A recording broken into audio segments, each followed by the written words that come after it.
Hey, fellow Utahns. Ty Burrell here. I may be Oregonian by birth, but I'm all about Utah nowadays, especially when it comes to natural history and science. Did you know our Natural History Museum of Utah has the largest display of horned dinosaurs in the world?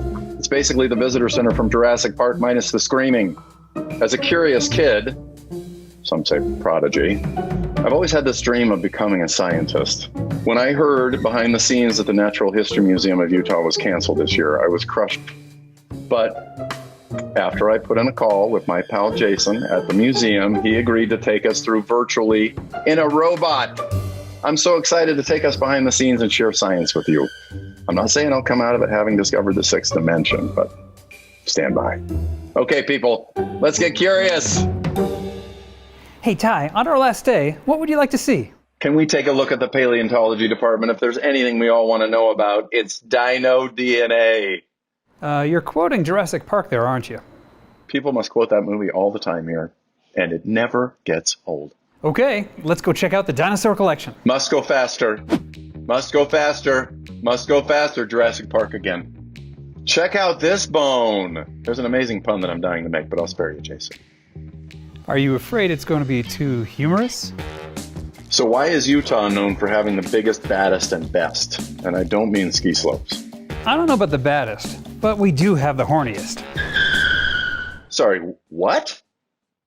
Our paleontology team tells me that the Cosmoceratops has the most horns of any dinosaur. It's got one horn on its nose, one over each eye, one on each cheek, and 10 coming from its head frill. Copy that. A lot of horns.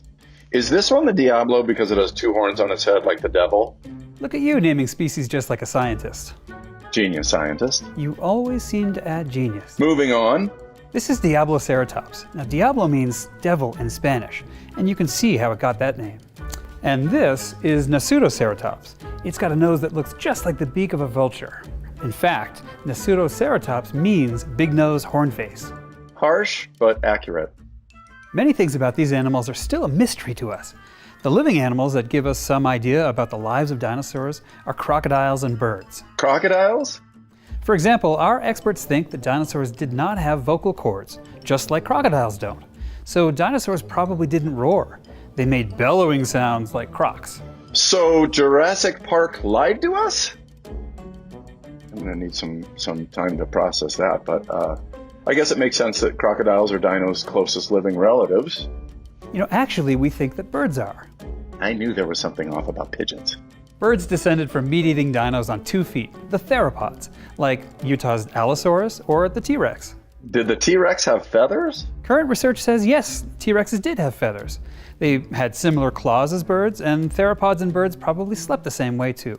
Wow. We've got a team of expert paleontologists who can tell us a whole lot more about dinosaurs in Utah and around the world. Okay, that'll distract me from the whole Jurassic Park as a myth thing. Spielberg. I'm calling him right now. I don't have his number. To explore more about our paleontology collection and research, we set up a socially distanced interview with our collections manager, Carrie Levitt-Bussian. Another huge thanks to Ty Burrell for helping us all stay curious during this very unusual behind the scenes. Each year, the team here at NHMU shares the wonders of the museum with friends and supporters by inviting folks to come meet our scientists and explore our collections. This year, it was not possible to do that traditional event in person, but we're psyched that you're joining us for this one-of-a-kind virtual behind-the-scenes event. Joining me in just a minute to give us the latest dirt on dinosaurs is the museum's paleontology collections manager, Carrie Levitt-Bussian. Carrie will also be sticking around after our conversation to answer your questions, when she'll also be joined by 2 more of our paleo crew, the museum's chief curator and curator of paleontology, Dr. Randy Ermis, and the manager of our paleontology prep lab, Tyler Berthasel. So get your dinosaur questions ready. But first, let's talk with Carrie. Carrie, as the collections manager for paleontology here at the museum, can you tell me about your job? Yeah, I have a really exciting job. I have 3 different aspects of it. I get to go out in the field and actually dig up dinosaurs, which is awesome and so exciting. I get to do my own research, which is very cool, utilizing the bones that we have here in collections. And I'm in charge of everything that comes into this room and leaves this room. So that includes things that we find out in the field, things that other people bring us, loans that come off of exhibit or from other museums that come back here, new acquisitions. And so it's always an influx or an exodus of the bones that we have. That's really cool. I actually want to touch on each one of those things with you, but first, can you tell us about the scope and the significance of the collections here? Yeah, so we have so many things in this room. We have vertebrate paleontology, which is what I'm most excited about. And then we also have paleobotany, so fossilized plants, and also invertebrate paleontology also in this room. And what's the time scope or the time range of things that are represented here? Oh man, we have so much time in this room. We have things from the beginning of time, like 3.6 billion years old, from like the stromatolites that we find. And then we also have recent stuff. So we have a recent collection that we compare to fossils to see what has changed and what is similar. So you mentioned fieldwork. Tell me about the fieldwork for paleontology. We dig mostly in Utah. We dig in areas near Moab and Price and Vernal. But then we also do dig in New Mexico and Nevada and Wyoming sometimes. So we are all over the place, primarily in Utah. And it's a lot of fun when we actually get to ride in helicopters or have helicopter support to get our big jackets of dinosaur bones helicoptered out. And sometimes we dig in places that we actually have to rock climb to get to. So we have to harness up and actually rock climb up of a rock face in order to get the bones out of the ground. So I know that when I've been out with paleontologists and I look for fossils, I typically find lots of fossils that they tell me later are just rocks.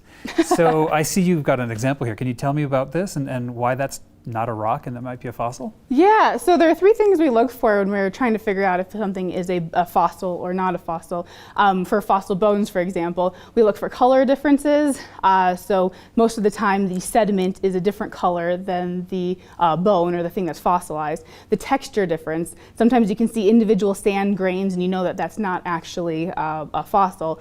And sometimes you can actually see the pore structure of the fossil. And then dinosaur bone actually sticks to your tongue if you lick it. So we look like a bunch of fools licking rocks and hopefully it sticks to our tongue. But what I have here is actually a fossil that we found out in March. I actually found it, I was very excited about it. And it is a leaf impression from a leaf that was alive about 298 million years old, so in the Permian. So this is actually even before the dinosaurs. And impressions like this are really hard to see because you need a low angle light. And so you usually have to go in like sunrise or sunset. And to be honest, we're never up at sunrise. So sunset is the time to go. And I just saw this really cool impression and it turned out to be a leaf. And I don't know very much about it, but it turned out to be one of the complete things that we found in March. And so we brought the whole thing back and I'm excited to learn more about it. And now what about these other fossils here in the middle? Yeah, so we're in charge of acquiring things like donations or reposits. If other people or other institutions find specimens, they reposit it with us. So we're kind of like a library, but for fossils. And we're the state repository for the state of Utah, so stuff found on state land. So what we have here is actually 3 fossils from this new acquisition, this new donation. And it's from the Eocene time period, so about 50 million years old.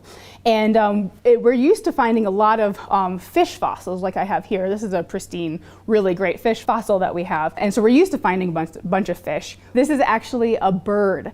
And it's the upper half, so we have like the chest and then up and the arms and the face, the skull. But it's so well preserved, you can actually see the neck rings of the trachea preserved, which is like so amazing how that's actually preserved.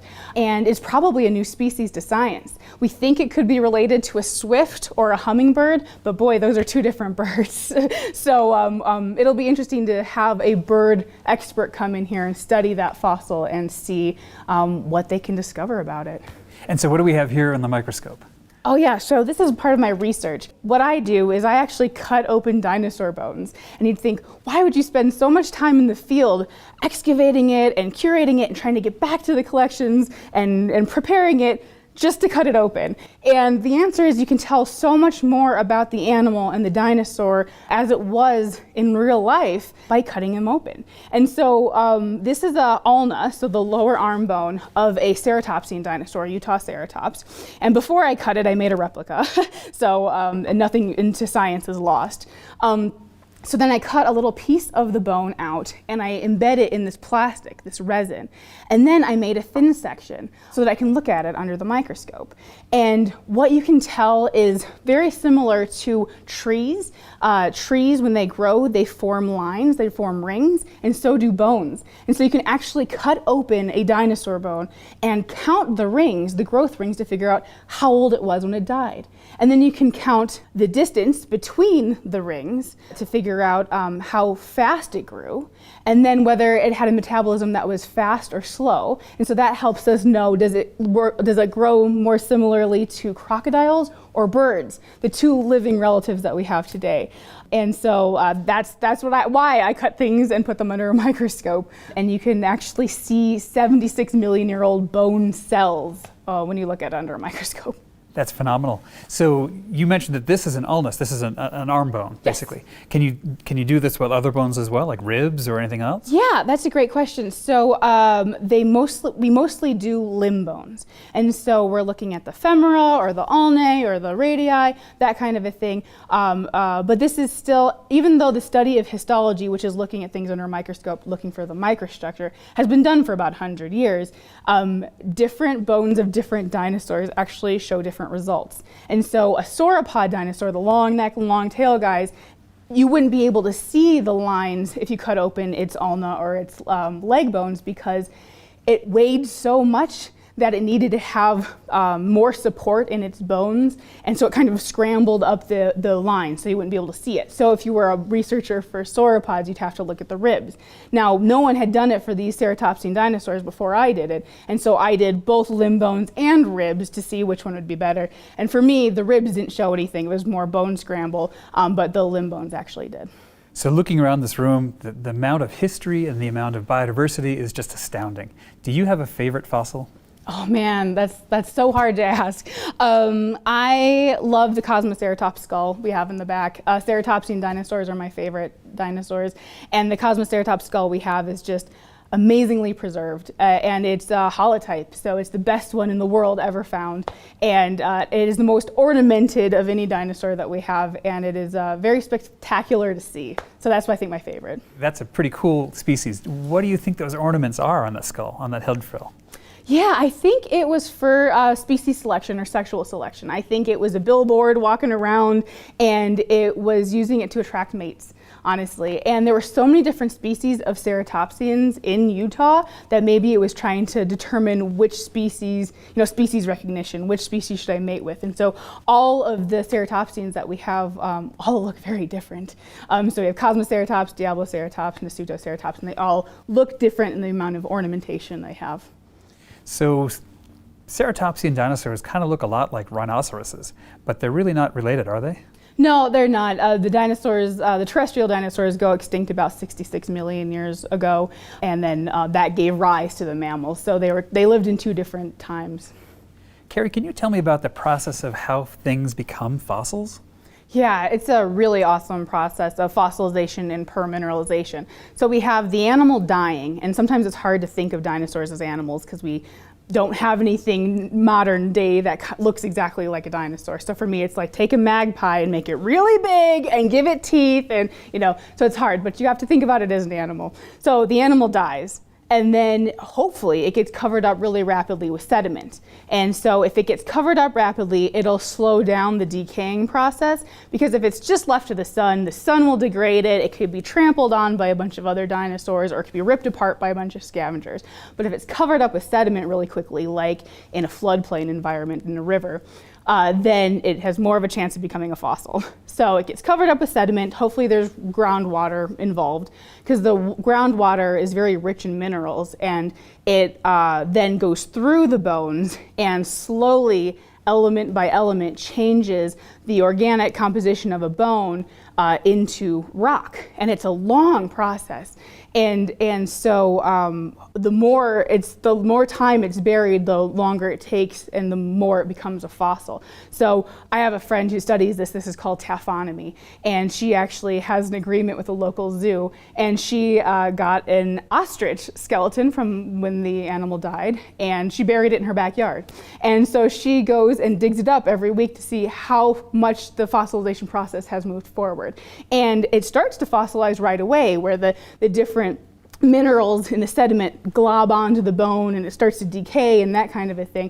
But that whole process of changing it from the organic composition to bone all the way to a rock takes millions of years. So we have things in here from the Pleistocene, for example, and like mammoths and mastodons, and they're not completely fossilized yet. And I can kind of tell the difference based on the weight. If something's really heavy, it's more likely fossilized, but if it's really light, it hasn't been completely fossilized yet. So what I'm understanding then is it's really not very likely that an animal will become a fossil. Yeah, it's really the luck of the draw, because it needs to die in the right place to have all the right components with the sediment covering it up and the groundwater happening, and then not be scavenged, not be trampled, and then we need to find it. Like the odds of us, the paleontologists coming up and actually finding it are pretty rare. Now in Utah, it's an amazing place for fossils. We have so many different age rocks exposed at the surface, and so it's easier to find it here than somewhere else. But we still find bones that are stuck in a cliff and it has 100 feet of rock on top of it, and you're like, well, can't get that out. I remember in my basic science classes hearing that the geologic record is incomplete. So from your perspective, how much do we really know from the fossil record? Yeah, it goes with the whole luck of the draw thing. We need to find it, and so there's just so many gaps. There's so many gaps in the fossil record, and to try to piece together an ecology with just the pieces that we have provide quite a challenge. But that's what we try to do. But that's why new discoveries are so exciting, because it adds to the knowledge that we don't know and adds more animals to the ecosystem. Carrie, can you tell us about some of your favorite specimens? Oh yeah, one of my all-time favorites is this Allosaurus bone from Cleveland Dinosaur Quarry. And so Allosaurus fragilis is Utah state fossil, and it's a theropod dinosaur, so a meat-eating dinosaur like T-Rex, but it lived 150 million years ago. And what is awesome about it is it's the femur bone, so the lower leg bone, the upper leg bone of the Allosaurus, and it has broken in half. But that allows us to see the inside, and it has been fossilized or permineralized with amethyst. So it's purple inside. You have huge purple crystals inside of this bone. And usually when things fossilize, it's with sandstone and quartz. And so you expect to see quartz, the big clear quartz crystals. And amethyst is a pretty variety of quartz. But to see this bone broken in half and have a whole bunch of amethyst crystals inside is just spectacular. I understand we also have some tar pit fossils. Oh yeah, those are really fun. Every time I open the cabinets in collections, I can just smell the asphalt smell coming off of these fossils. So they're Pleistocene in age, and we have both stuff from La Brea tar pits in California. We have a saber-toothed cat and a dire wolf, so that's really cool. And the bones have been stained black. So I like to think about that fossil preparation. It's not just getting the sediment off. They have to do a lot of chemical preparation to get off the asphalt. And then in our other collections, our invertebrate collections, we actually have beetles that have been found in tar seeps as well. So these animals, whether or not they're mammoths or dire wolves or beetles, fall into these tar seeps and they get stuck. And then they're preserved for us to find. Thanks, Carrie, for all of your great work here at the museum. Coming up next, Carrie sticks around to answer your questions in a live Q&A.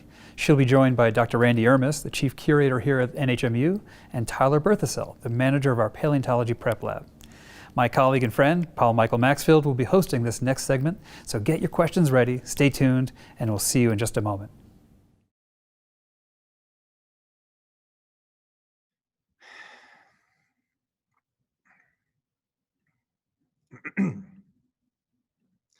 Hello, everybody. My name is Paul Michael Maxfield. I'm broadcasting from the Natural History Museum of Utah, from the Past Worlds Gallery, and I sure am glad to be with you tonight.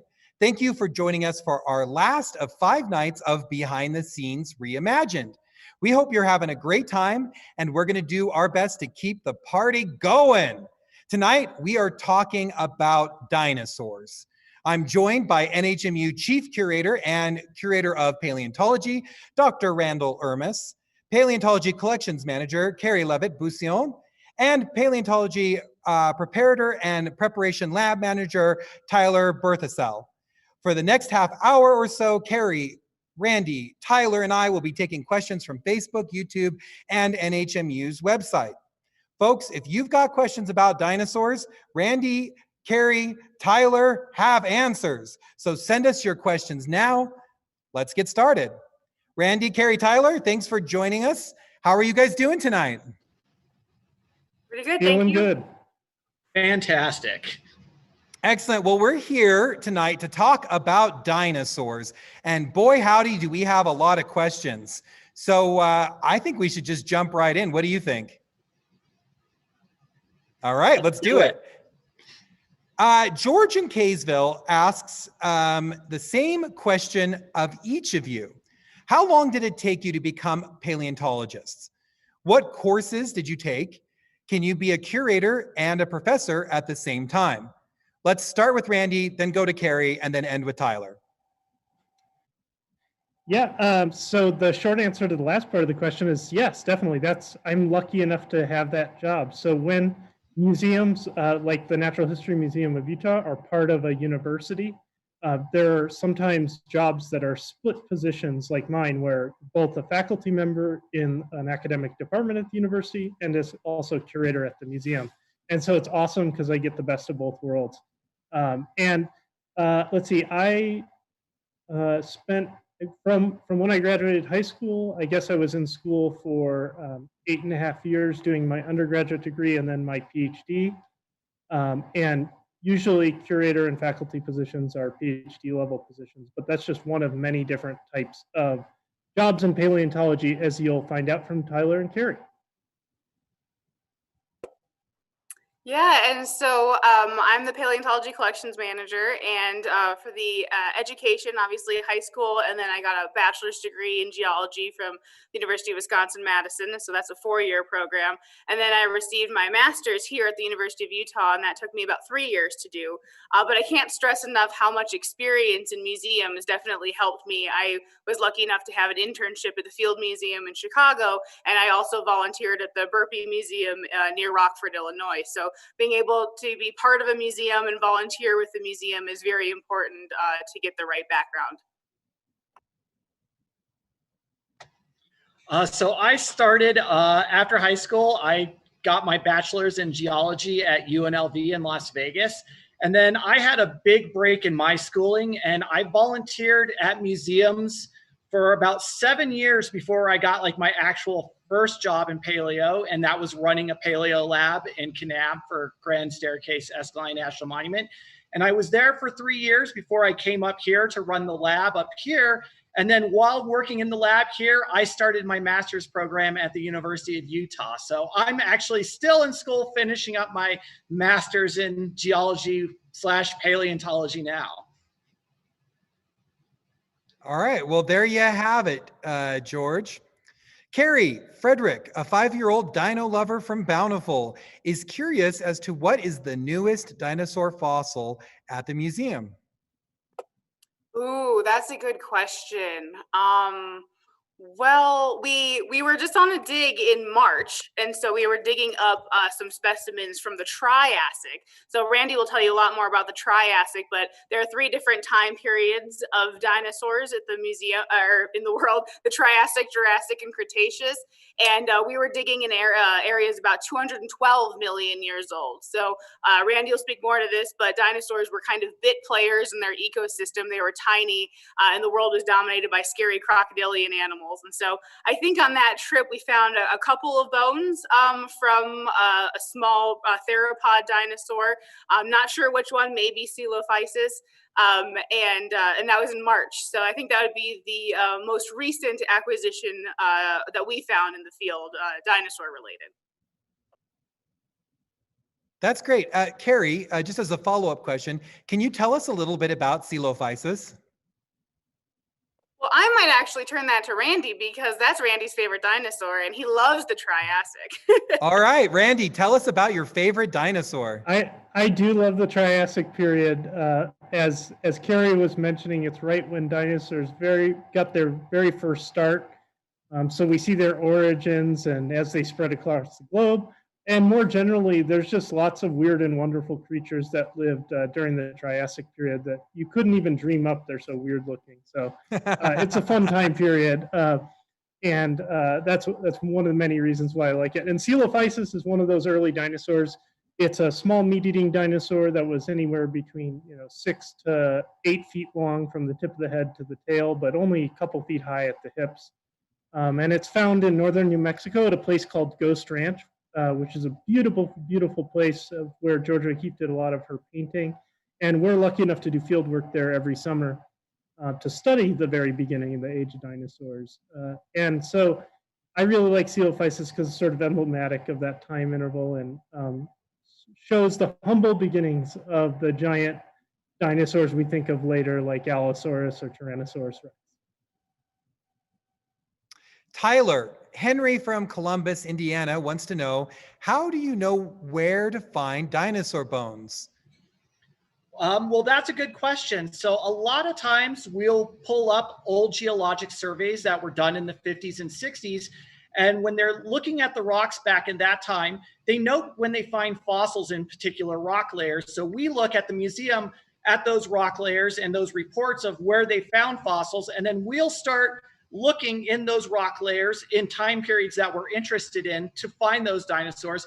And to actually find the dinosaurs in the field, it's just lots of hiking back and forth through those badlands. You'll cover 10 miles a day and you look for bones that have just weathered out on the surface. And just like you would for minerals, you kind of trace those chunks of bone up the hill to where they're coming out of, and then you dig in there. And hopefully there's a lot more of the animal in the hill and it's not just that isolated bone. Okay, there you have it. There is a method to your madness. Randy, Colin from San Jose wants to know if there are any evidence of Saurophagonex in Utah. If not, do you think it is fossil bias or perhaps an ecological or geographic reason? Wow, that is a very, very specific technical question. I like it. So for Saurophagonex might not be a household name to everyone. It is, besides being a wonderful tongue twister of a name, it is a large meat-eating dinosaur that's found in western Oklahoma. And it's from the rock layer called the Morrison Formation, which is about 150 million years old. And that rock layer is exposed throughout Utah. And we have lots of dinosaur fossils from that rock layer in Utah, including our state fossil Allosaurus, another big meat eater. And so far, to my knowledge, there's no fossils of Saurophagonex from Utah or Colorado. It's only been found in western Oklahoma. And we don't really know why that is, because we really only have really one specimen of it. I think all the bones that were found in Oklahoma probably go to one individual. And so it's possible it's just super rare, and so we just by chance haven't found it, or maybe the rock layer in Oklahoma is just slightly older or slightly younger than the rock layers here in Utah. And so we're looking at a little different part of time. Or as you point out, it could be ecological differences, right? That's a far ways away, so maybe the environment was a little bit different. Who knows? Carrie, Chris down in Moab asks, when looking at a dinosaur bone growth ring, how do you determine time frame? How do you determine what was the year and how fast they were growing? So that's an excellent question. I actually did my master's cutting open a bunch of dinosaur bones and looking at them under a microscope, looking for the rings, just like you were talking about. So for those of you who don't know, if bones, when they grow, actually form rings, just like trees do. If you've ever seen a tree stump, you can count the rings to figure out how old it was when it died.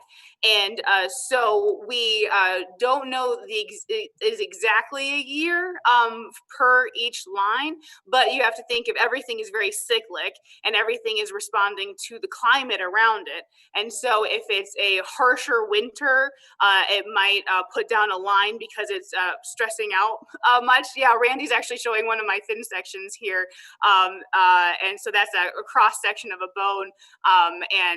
But yeah, so we're looking for a couple differences. We're looking for the the distance between the lines, how many lines.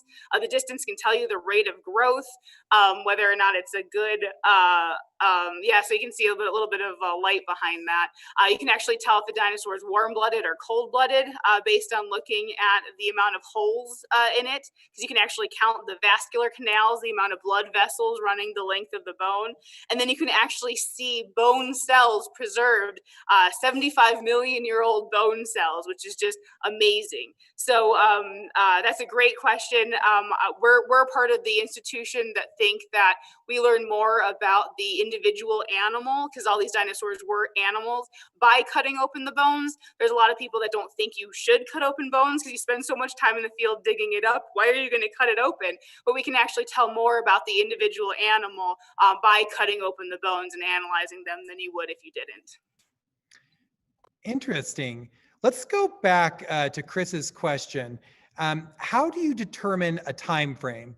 You've told us that the rings can tell us the age of a dinosaur, but exactly how does that work?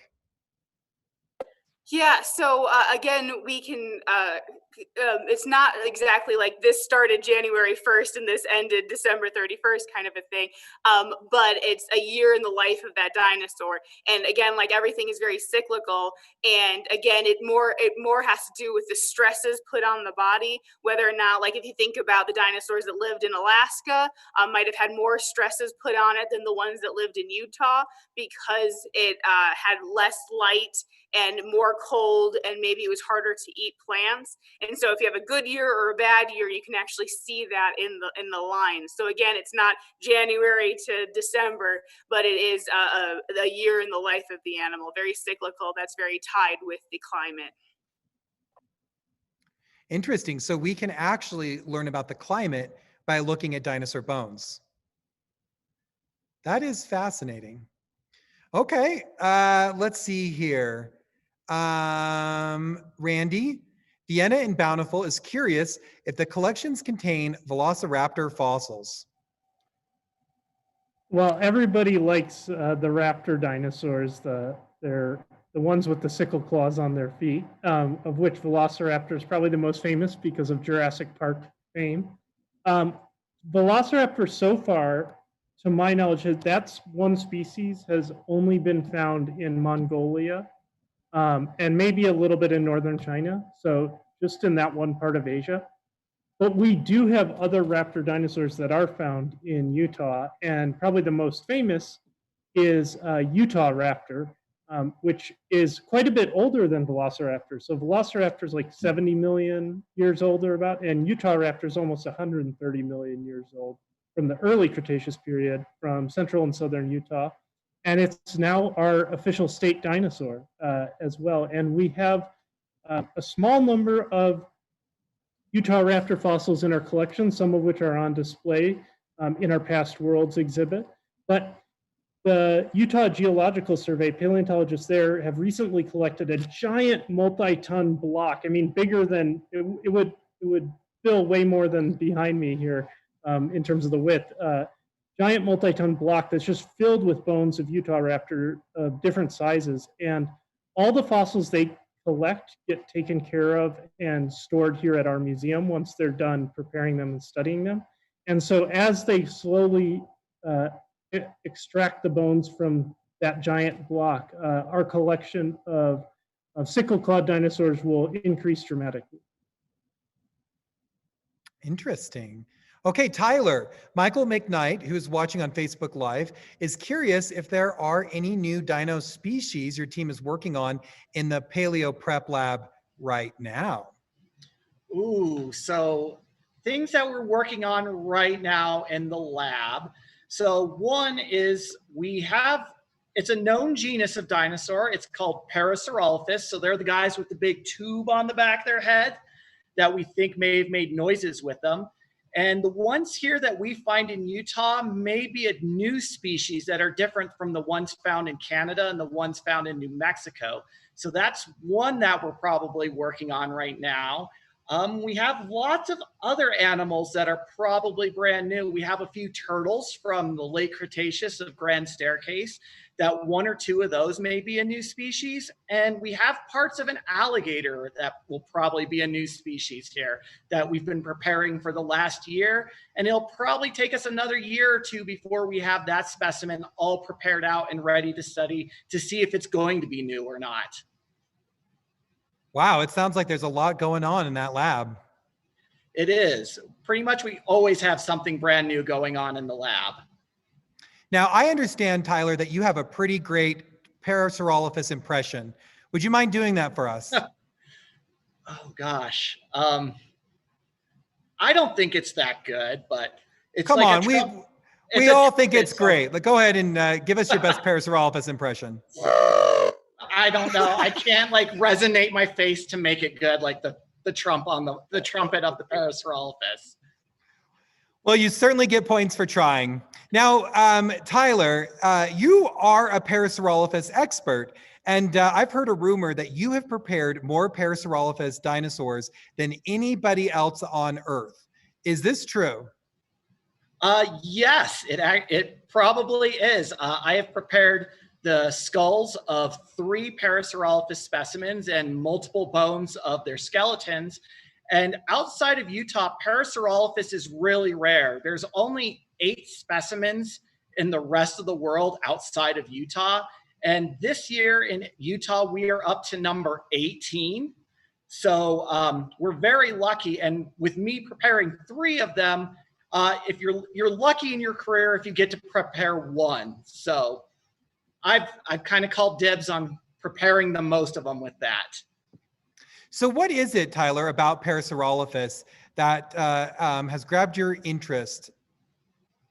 The one thing that grabbed my interest is it was one of my first prep projects that I got to work on. And as I was going through literature to see what the skull looked like so I didn't mess it up when I was preparing it, I started noticing there wasn't a lot of work done on Parasaurolophus. There wasn't much written on it. And as I prepared the second and third, I started noticing that there were changes in the skull that no one was recording as I was preparing them. And that kind of got me interested into my study of them now, is like how their skulls change from baby to adult. So that's kind of like, as I was noticing that, preparing the specimens, that really got me hooked into Parasaurolophus. All right. Carrie, Annabelle, a 9-year-old from Layton, has a neat question. Do we know what the surface of dinosaurs felt like? Did it feel like skin? Oh, that's a really good question. So we actually get fossilized skin impressions here in Utah. And so we can actually see patterns of the scale impressions on them. And so we can actually feel the bumps on them. I think that's pretty neat. But also, so Randy's gonna actually hold up some skin here. You can see that there's textures, you can see wrinkles, you can actually see patterns. Sometimes they get to be as small as like a pencil eraser to being as big as like, this big, which is really awesome. And so you can actually feel that to feel the texture. But then also we think that most dinosaurs were hatched out of the egg with feathers to keep them warm.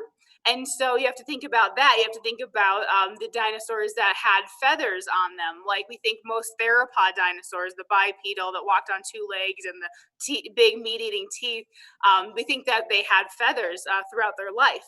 And so 2 different textures you can feel is the bumpy skin impressions like Randy was just holding up, and then also how it would feel to pet a bird with the feathers on it. Interesting. Tyler, Tommy, age 6 in Bountiful, and Claire from Layton are curious about the color of dinosaurs. Claire specifically wants to know, were any dinosaurs purple? And Tommy wants to know, what was the most colorful dinosaur? Ooh, that's a good question. So we're starting to get an idea with colors. So there has been some studies where they look at those skin impressions and feather impressions that we get as fossils and looking under like a scanning electron microscope to see the shape of the pigment. So a lot of the pigments will have different shapes. So some will be diamonds, some will be square or rectangular, some round. And they can kind of guess, comparing those to modern day birds and lizards, to see what colors those shapes of the melanin packets produce. So we get a couple colors, but then like when you think of feathers, it's not just the color of the feather, it's how the light reacts with that. So dinosaurs are probably just as colorful as modern day lizards and birds. So they pretty much could have any color that we could think of under there. So there's probably some dinosaurs that have purple mixed in. And as far as like some of the most colorful ones, it's probably some of the small theropod dinosaurs or more the bird-like dinosaurs that have full flight feathers and are using feathers for display structures. So when we think of modern day birds, like the birds of paradise that have all those fancy colors and shapes going on with their feathers, we do find some dinosaurs that have weird feathers like that. So they were probably very colorful. Okay, to piggyback off that question, Dusty and Bountiful in Utah is curious if any melanosomes have been found on dinosaurs in Utah. That is a good question. To my knowledge, I don't believe we have looked very closely at any of the skin impressions in our museum yet, but that's always something that could be done with further research in the future. So maybe one day, Dusty, you could do that too. Okay, Randy, I have a question for you. Julian from Salt Lake City is curious about how strong stegosauruses were. How strong was a stegosaurus? I guess it depends on what part of the body you're talking about. Stegosaurus, the sort of a very iconic plant-eating dinosaur that walked on four legs with the big plates, 2 rows of plates along its back and spikes on its tail. And it's got, Stegosaurus has pretty big hips and legs, really robust hind legs. So it probably had really strong, really strong thighs and calves and whatnot. Its front legs are kind of short, but pretty stocky. So those were probably pretty strong. I don't know if you're wondering about the tail, like whether the tail was super strong in terms of swinging it around and protecting itself, I'm guessing. I don't know. I imagine it probably didn't swing its tail super fast just because there's not like looking at the bones, there's not a lot of evidence that it was super flexible, but probably it had enough mass behind it that, even though it wasn't swinging it fast, it could swing it very forcefully. So I'm sure it could inflict enough damage. There's actually a Allosaurus, so a meat-eating dinosaur tailbone from the Cleveland Lloyd Dinosaur Quarry that in Utah that's in our collections that has a sort of a circular hole in part of it that many paleontologists think might be evidence that it was punctured by the tail spike of a stegosaurus, or as it's better known, a thagomizer after a very famous Far Side cartoon. If you're not familiar with Far Side, make sure to look that up. Okay. Carrie, Max and Bountiful wants to know about the biggest dinosaur you've ever found. That's a good question. So the largest dinosaurs of all times were the sauropods. And so those are the ones with the long necks and the long tails. And all three of us were on this really cool expedition to dig up an animal called Dystrophius. And what's really neat about that is it was actually discovered about 150 years ago and then lost. And then we actually got to excavate it again. And what's cool about that one is we actually have to rock climb in order to get up to it. And so we're actually on the edge of a cliff near Moab, digging up this one of these sauropod dinosaurs. And so I think that's one of the largest ones I've excavated. Their femur bones, which is the bone that goes from your hip to your knee, is about 6 feet long. And so think about that. That's taller than me, for example. And just that's an idea of how big these creatures got. Like sometimes the size of 3 school buses lined up next to each other. So they were huge. So that's the largest dinosaur I've ever excavated. Randy, Barbara from Salt Lake City wants to know if dinosaurs gave live birth on land or in the sea. Excellent question. So all dinosaurs that we know of lived on land. And so they all would have reproduced on land as well. But to our knowledge, all dinosaurs laid eggs. So they would have constructed a nest of some sort, either digging it in sediment or maybe using a bit of vegetation, and laid eggs. And then, some dinosaurs probably took care of those eggs. Some maybe just left them to be. And then the babies hatched on land. There are many other types of reptiles that lived during the same time as dinosaurs, some of which flew in the air like pterosaurs, and then some of which are marine reptiles. They lived in the ocean. But there are other types of reptiles. They're not dinosaurs. And we have good fossil evidence that a lot of those marine reptiles, like the dolphin-like ichthyosaurs and plesiosaurs and the almost eel-like, dragon-like mosasaurs, that they all evolved live birth, which makes sense. If you're spending all your time in the ocean, hauling yourself out onto a beach to give birth or lay eggs is a risky proposition, and it's risky for the babies too. So if you can give live birth in the ocean, that's a lot better strategy. And it looks like that it evolved independently at least 3 or 4 times in different groups of marine reptiles. And it turns out that even though we think about reptiles and birds as egg layers and mammals as giving live birth, reptiles have evolved live birth hundreds and hundreds of times among different groups of lizards that are alive today. So it's actually pretty easy, evolutionarily speaking, to evolve live birth. William in Salt Lake asks, did anything eat a T-Rex? Tyler, did anything eat a T-Rex? Probably other T-Rex specimens, possible. If they got in a fight, or, if a T-Rex, possibly being a scavenger, if it came across a dead T-Rex already, would probably eat it and not turn away. There's lots of reptiles and birds and even mammals that will eat members of their own species if they come across them already dead and they're meat eaters and they want to scavenge. As far as like actively hunting, I'm not sure if anything would really mess with Tyrannosaurus Rex. Oliver in Salt Lake City is curious how big a Tyrannosaurus Rex was.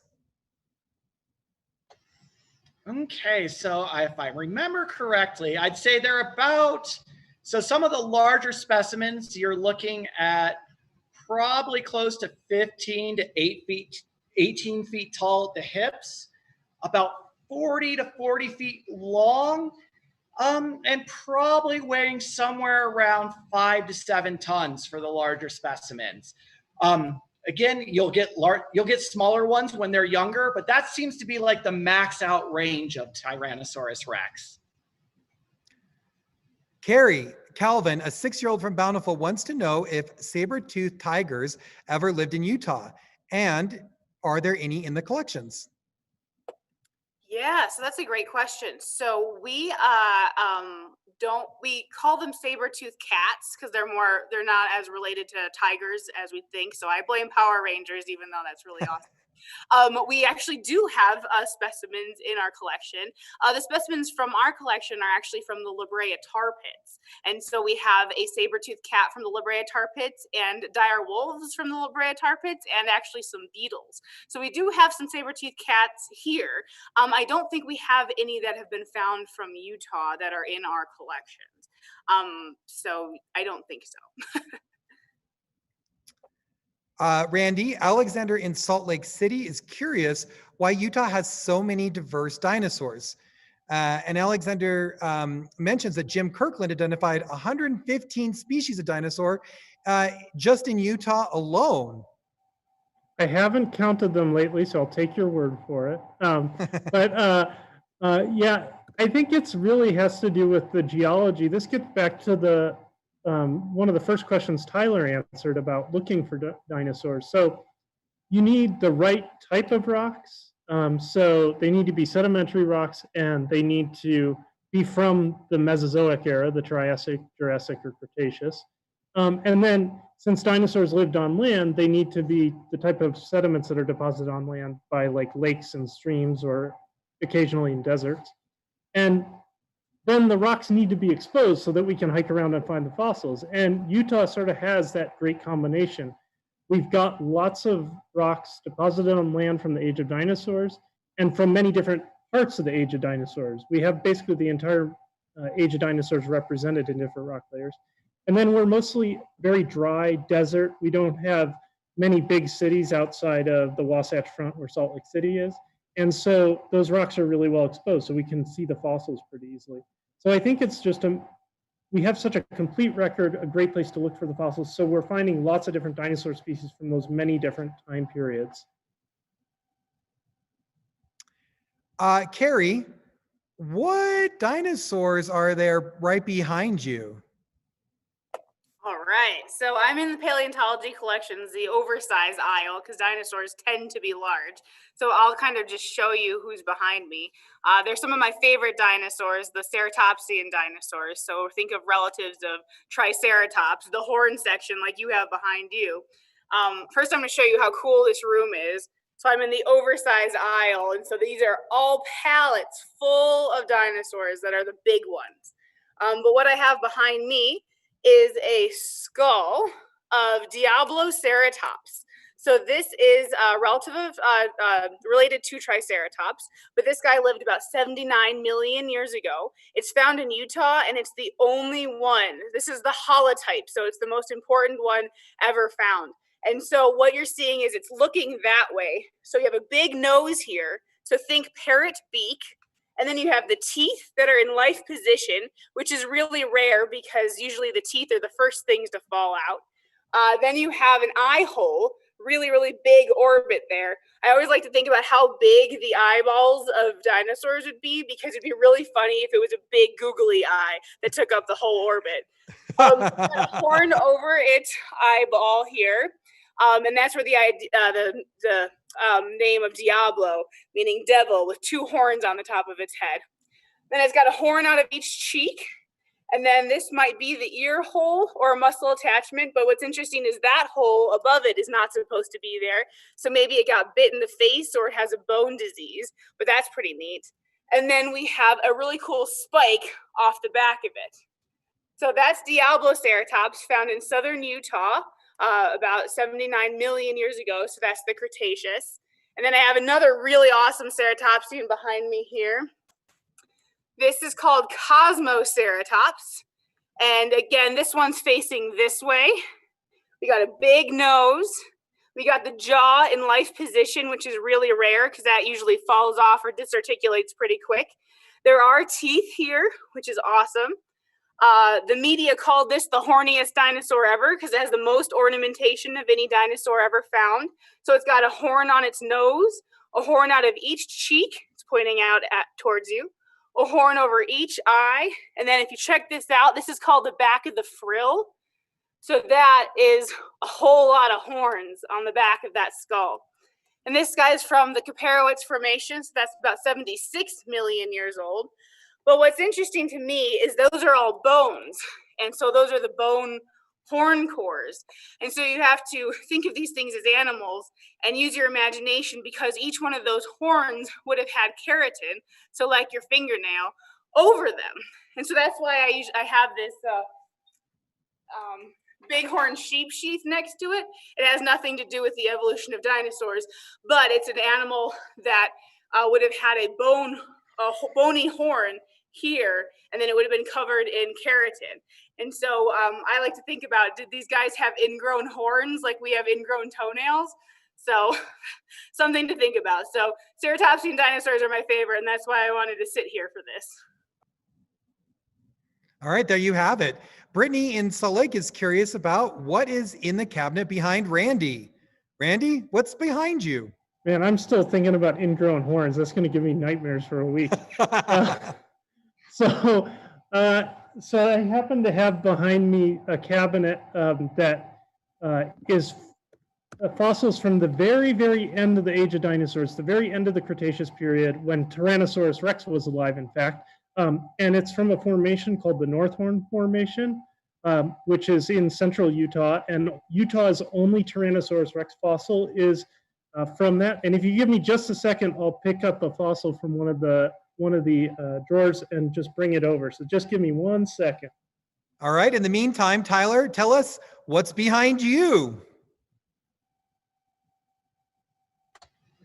Behind me, I have my lab assistant behind me who oversees the volunteers in the lab when I'm not around. But most of the other time, usually what's behind me, beside me, are all my various tools that I use. So there's a lot of chunks, but this is looks like it's part of the head of a rib that of a very large dinosaur here.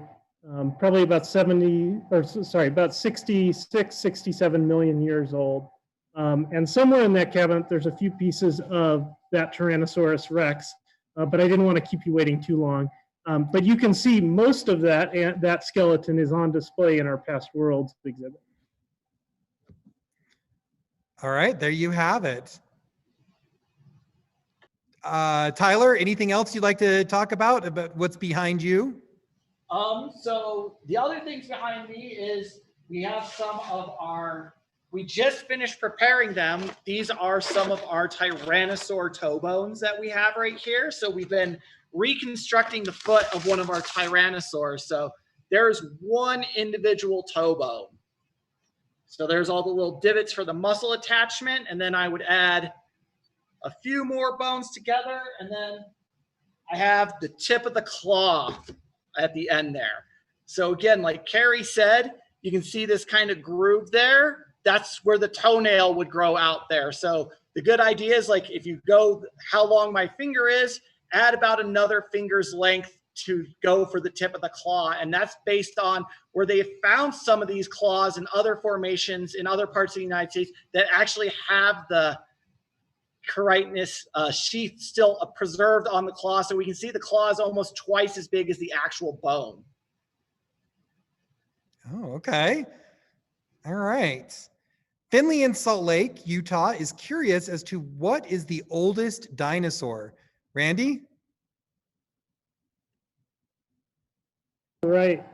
Sorry about that. The oldest dinosaur, I guess, I assume you mean like from the furthest back in time, rather than the oldest discovered dinosaur. So furthest back in time is fossils that are found in South America from the late Triassic period. Those fossils are about 230 million years old, and most of them are from Argentina, northwestern Argentina.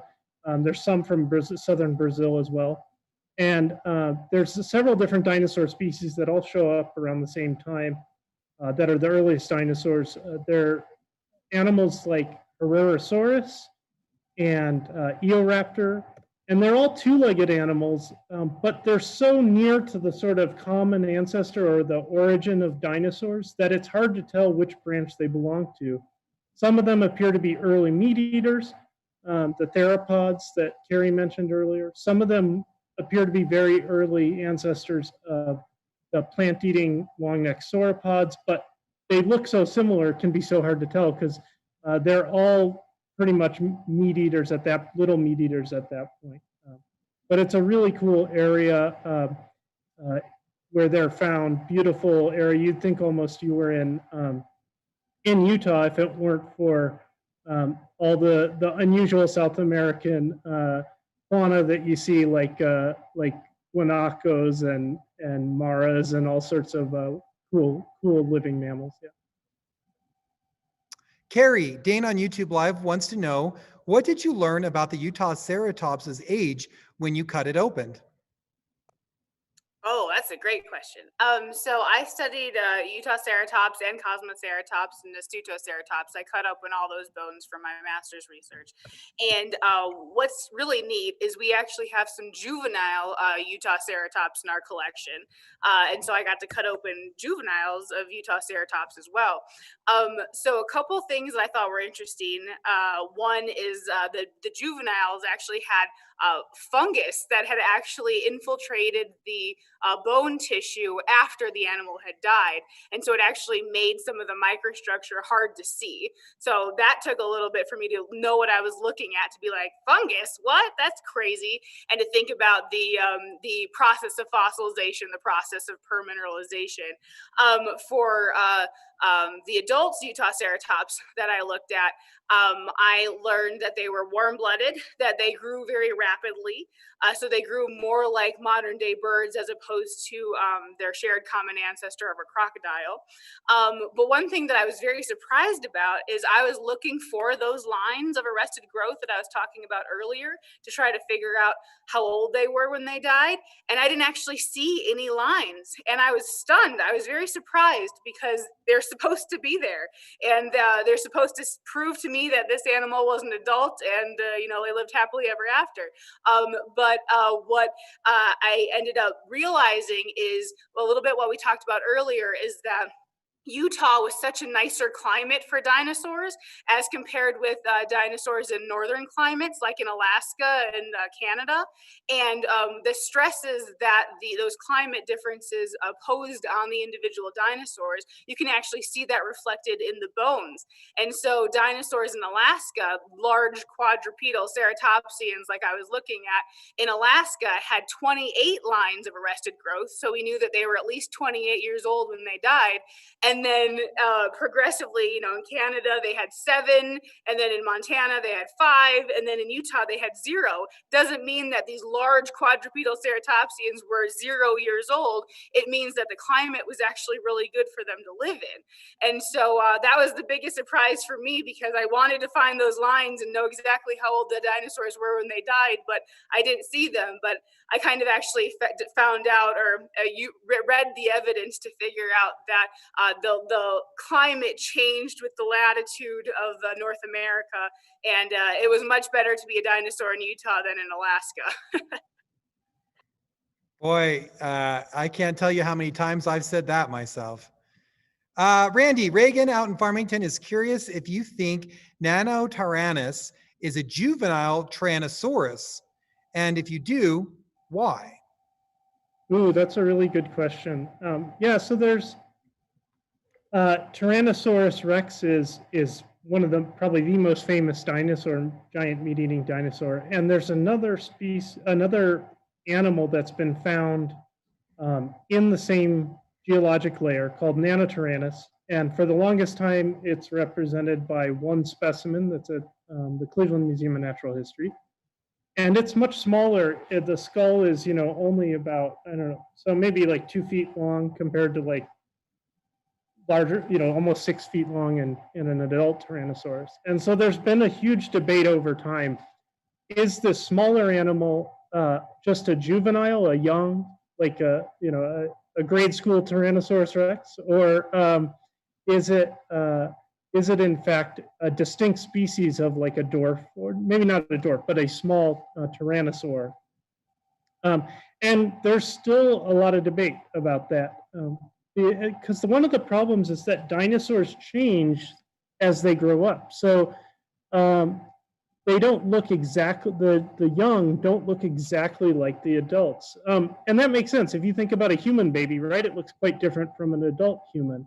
And so it can be hard in the fossil record when you only have a small number of specimens, and maybe most of them are adult, that to tell whether you're dealing with 2 different species or one small species that grew up into a large species. And we've started to find more specimens of smaller Tyrannosaurs from that same geologic layer. And some people think that some specimens are a different species, Nanotyrannus, and then others are young Tyrannosaurus rexes.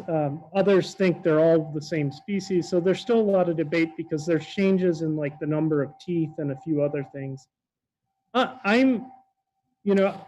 I guess my bias is probably that Nanotyrannus is a juvenile Tyrannosaurus rex, but I'm still open. I think it's going to be hard to say for sure, but the likelihood at the very end of the age of dinosaurs is that that we're dealing with one Tyrannosaur, one apex predator. Okay, the next question is also yours, Randy. Rocky, who is out in Kaysville, wants to know what was the main reason that Pseudosuchian, a relative to the living crocodile, died, and the dinosaurs lived at the end of the Triassic? Great question. We know that some pseudosuchians survived because crocodiles and alligators are alive today. So that one branch did well and survived and diversified, but a lot of the other ones died out at the end of the Triassic period. And we're still not really sure why that is, but there were certainly lots of early branches on the dinosaur side that died out too. So maybe it was just luck. Maybe it had something to do with how they grew. Dinosaurs on average grow a lot faster than these early crocodilians and modern crocodilians. So that's maybe part of it. Yeah, we're not really sure. Okay, Tyler, back to Parasaurolophus.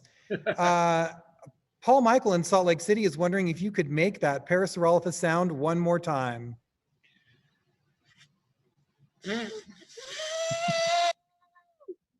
All right, there you have it. Max in the first attempt.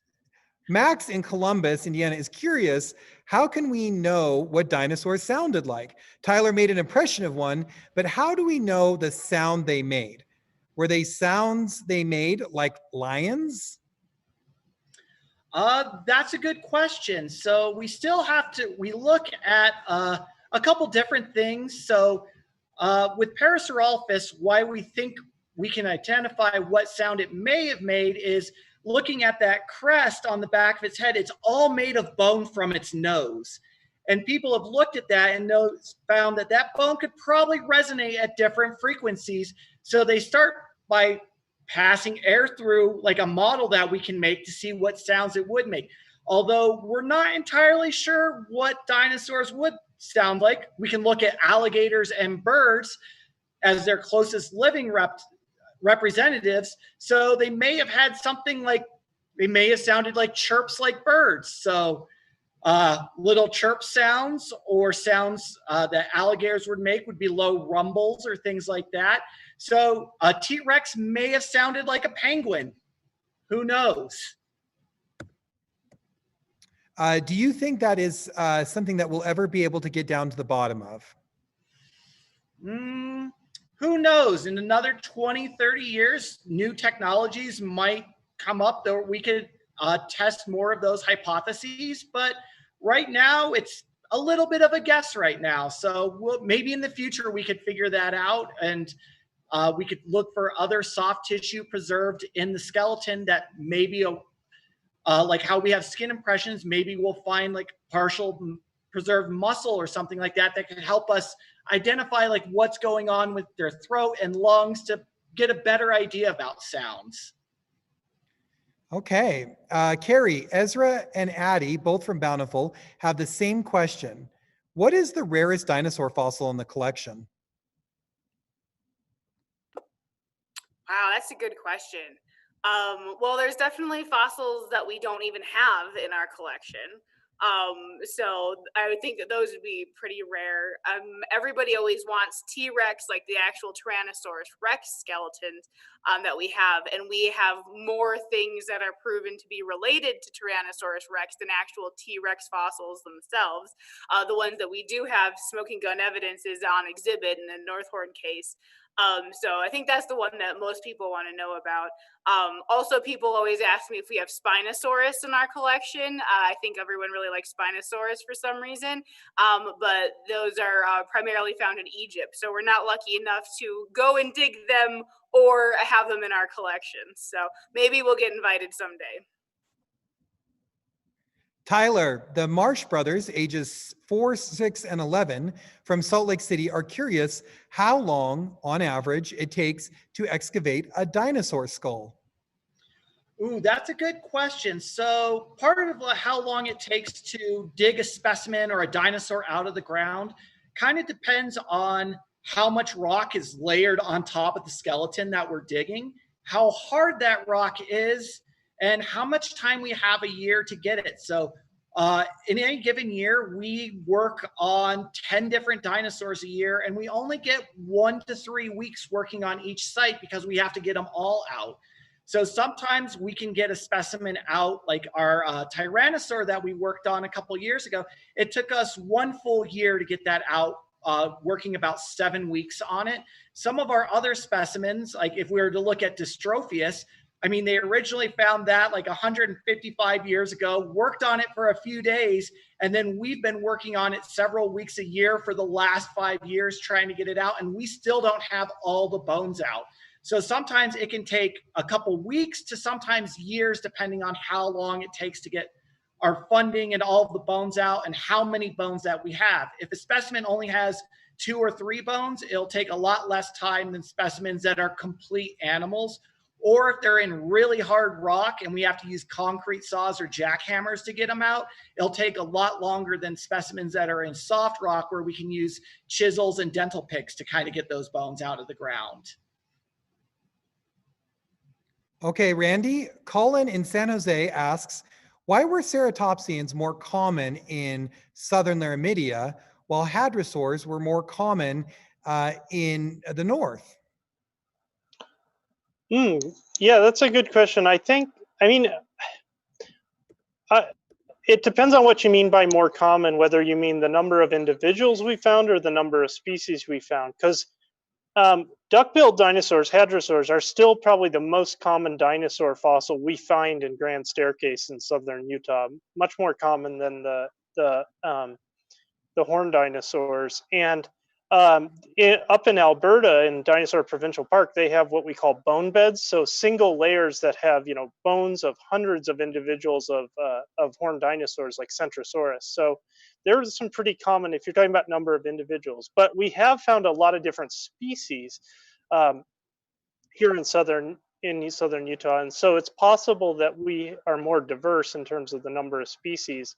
And I think that goes back to something that Carrie was talking about earlier with the climate, that Utah might just have been in a sweet spot in terms of climate and latitude during this time. So there was a high, a really productive ecosystem with lots of different plants and animals, and it could support lots of different species, more so than maybe some of the other places at that time.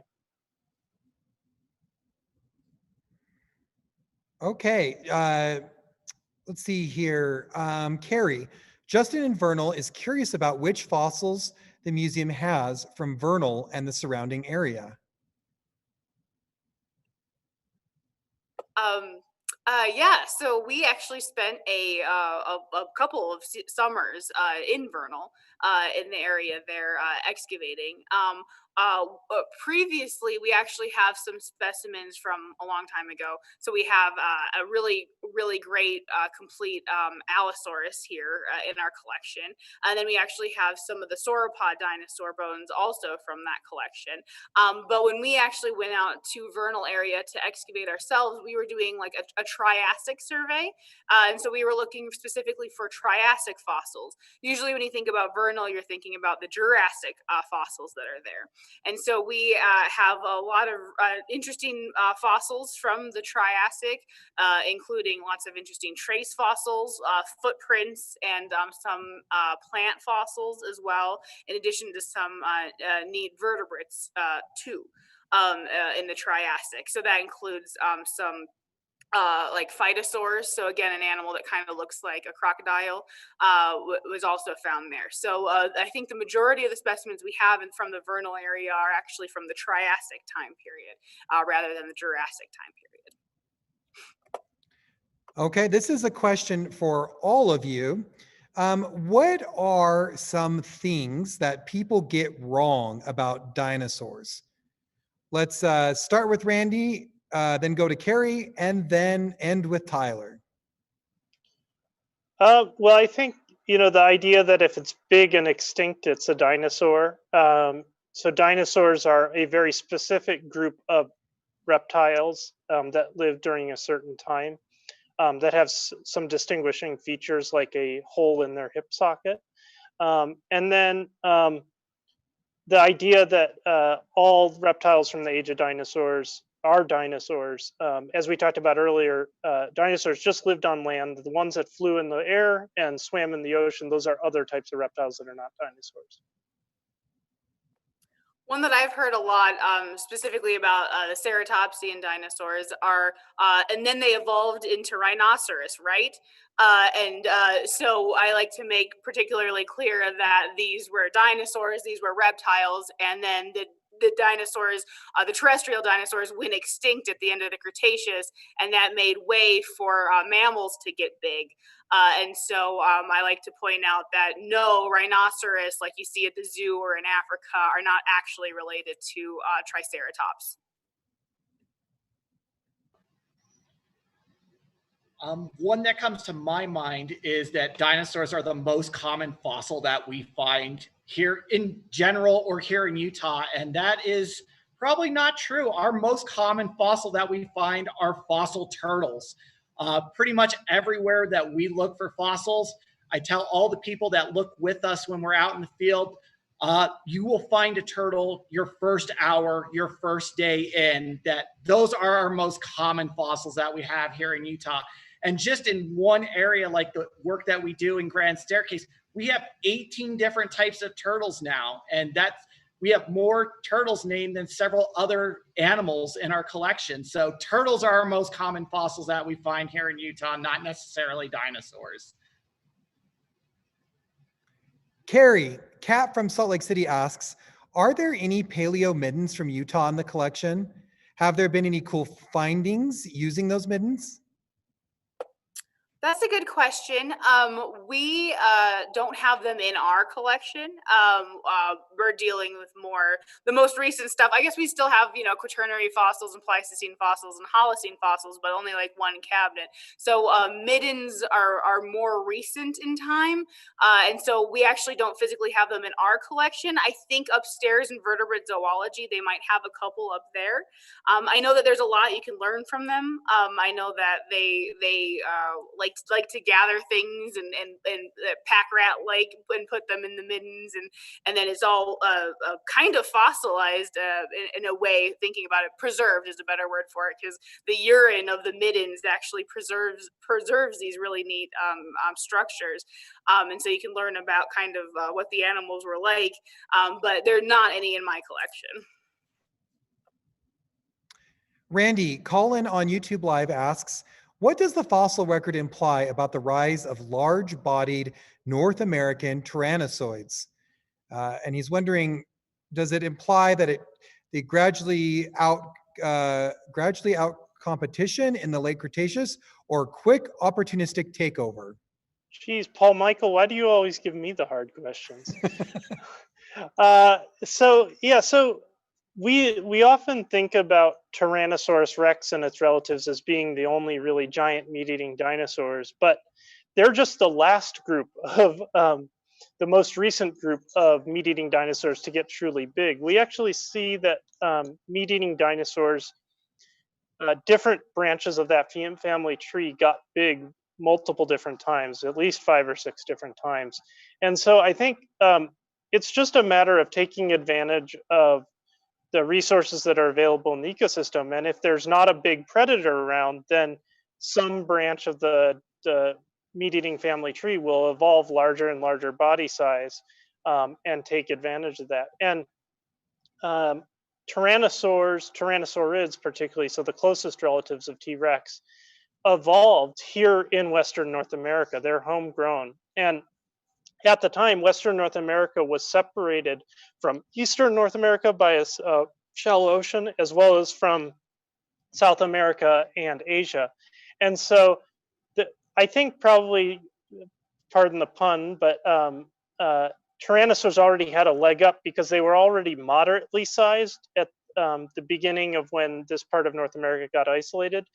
But they were a bit bigger than some of the other meat eaters around, and so they had a chance to grow a little bit bigger and a little bit bigger until they became giant and were sort of the lead or top predators of their ecosystem.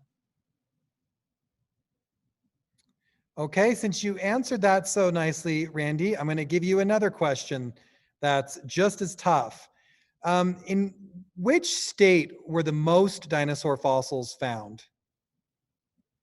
Ooh, I don't think I know the answer to that, honestly. I assume the question is just about the number of different specimens or skeletons or bones.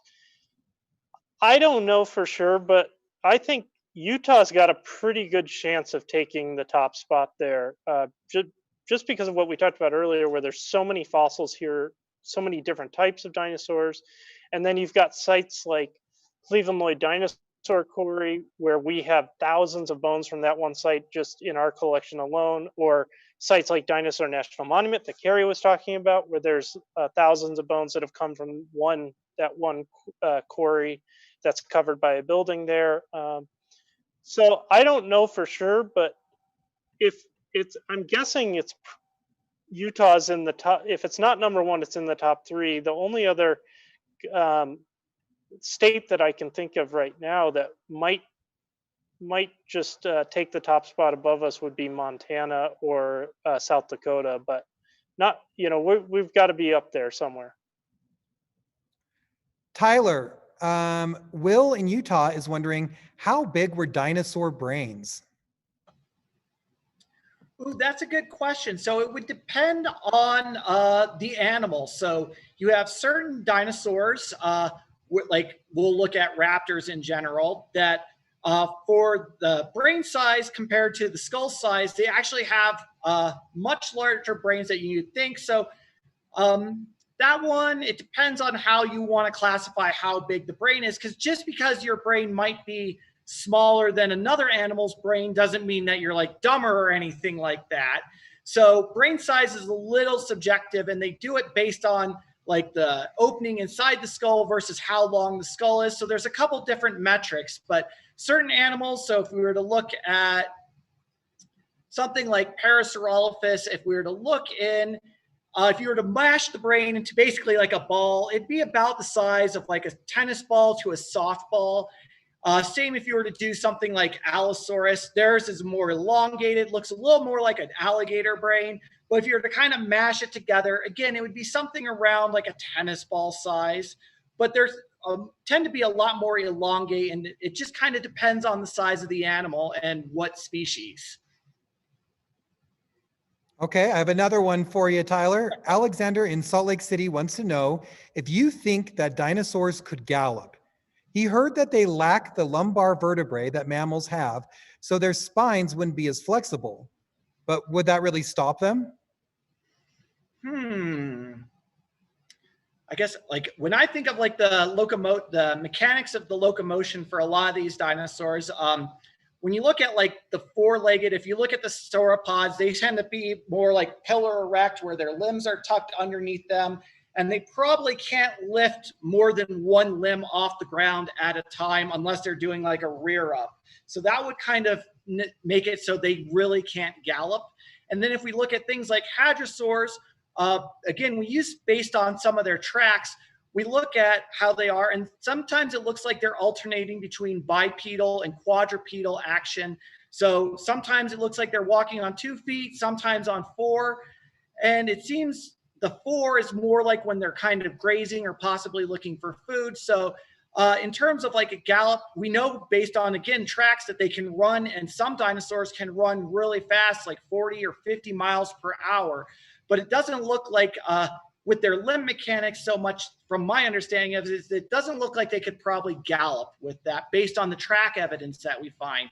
And even for mammals in the fossil record where we think that they might gallop, there are cases, again, with tracks that we can see if they gallop or not, or have that kind of gait. Wow, that is a very interesting question and a very interesting answer. Randy, Oscar in Sandy, Utah wants to know where the names of the different eras of dinosaurs came from, like Jurassic, Triassic, and Cretaceous. Ooh, that's a really good question. It's got this sort of hidden history. Nearly all of those time periods were named back in the 19th century, and typically the names were of most of the time periods are after areas that were where they were first recognized. That time interval was first recognized in the rocks, although it varies. So the Triassic actually is a little bit of a special case. It's the rocks of the Triassic period were first recognized in Germany, and they noticed that there were 3 different major layers. A layer of sediments deposited on land, then a layer of sediments deposited in the ocean, and then a third layer deposited on land again. And so they used a Latinized form of trias, which means 3, and so that name just reflects the 3 different layers that they saw. The Jurassic is named after the Jura Mountains in France, and the Cretaceous is named for the chalk, the really thick chalk layers of the Cretaceous period that are found in both England and France, among other places. All right, there you go. We have time for one last question. What I'd like you to do is, I'd like each of you to tell us about a memorable moment that you've had when doing field work. And what we'll do, we'll start with Randy, then go to Carrie, and finish up with Tyler. Ooh, well, there's so many memorable moments, and a lot of it is just having a great experience hanging out with people in the field, camping and sitting around the campfire, but also excavating really cool fossils. And it's so hard for me to pick one, but I think one of the cooler things has been working at this site that Carrie mentioned earlier, the Dystrophius quarry, where not only is it a skeleton that was originally found over 150 years ago, but then we have to use rock climbing equipment to get up to the site. And then on top of that, we've been able to use helicopter support to lift out some of the fossils. So that's been pretty cool. My most memorable time in the field was during one of my favorite times of the year where we excavate in our helicopter camp, where we actually get helicoptered into a remote area of Grand Staircase Escalante National Monument and then left there for 2-3 weeks. And one of the first times we did that, we got helicoptered in and we were told due to the weight restrictions, we weren't allowed to bring tents. And so we just had our sleeping bags on the ground. And so I laid out my sleeping bag and then went to get a glass of water and came back and there was a rattlesnake in my sleeping bag. And so it made that noise and I knew to get away, and it just came out of my sleeping bag and went on its merry way. But it definitely gave me a start, and I slept in a camp chair for the rest of the week. So that was a very memorable experience for me.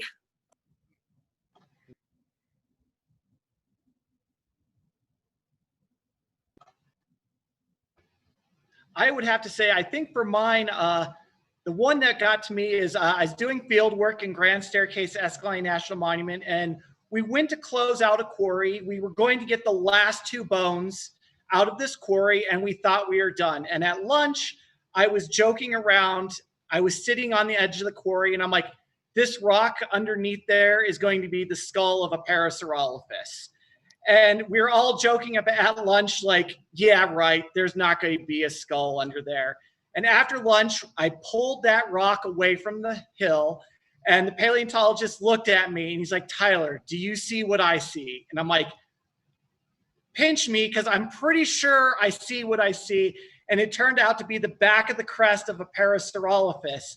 So then we spent the next 2 weeks digging that out, and I basically was sitting on it for half the day, joking how I was going to find one under my butt, and that's what happened. And that's why you are a paleontologist. Yep. Where you sit, dinosaur fossils appear. Randy, Carrie, Tyler, thank you so much for your time tonight. And thanks to all of you for tuning in. If you haven't already, be sure to explore Behind the Scenes Reimagined on our website. There you'll find photo galleries and videos and stories and 3D models, all showcasing the scientists' collections and research that goes on behind the scenes at the Natural History Museum of Utah. Have a great night. We'll see you at the museum. And remember, stay curious. Bye, everybody.